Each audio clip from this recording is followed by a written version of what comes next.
Welcome to the wide world of sexism, where we judge Olympic sexist coverage as a sport. The field is really looking strong this year. Let's take a look at some of our best competitors. Up first, here's Adam Krieg from the CBC, talking about Canadian tennis player Eugenie Bouchard, and he describes her as not being a competitor because she posts selfies with toothpaste.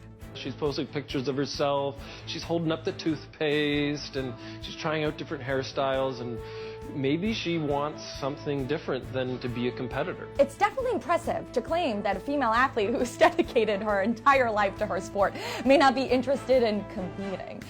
But he could have made his sexism more explicit by, I don't know, asking her to twirl after she achieved a huge feat, like winning a match at the Australian Open or something. Can you give us a twirl and tell us about your outfit? Next, watch this unnamed NBC commentator talking about the U.S. female gymnastics team. They might as well be standing in the middle of a mall.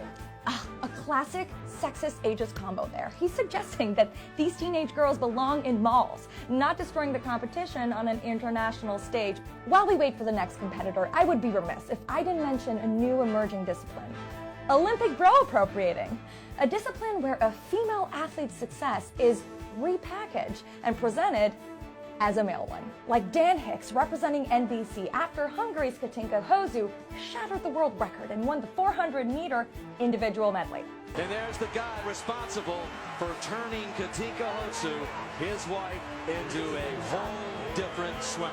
Coming up next is the Chicago Tribune, who've entered in tweet form.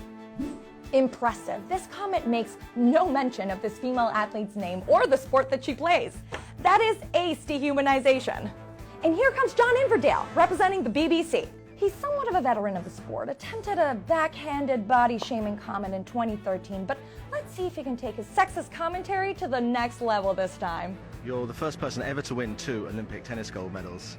That's an extraordinary feat, isn't it? No hesitation. Well, to defend the singles title, I think Venus and Serena have won about 4 each. Ouch. Get out the rye bread and mustard, Grandma. It is grand salami sexism time. I mean, that play deserves a standing ovation. Asking a man to take credit for a record that 2 women have already broken. I mean, male privilege of steel. Inverdale was inches away from being correct had he qualified with singles, but I also think the erasure of women's accomplishments should have come in a little sooner before the ignorance settled in. The next contestant looks like a headline describing Katie Ledecky setting a new world record in the women's 800-meter freestyle, becoming the first woman to win gold in the 200, 400, and 800-meter freestyle races since 1968. But this article put that second to a silver by Michael Phelps.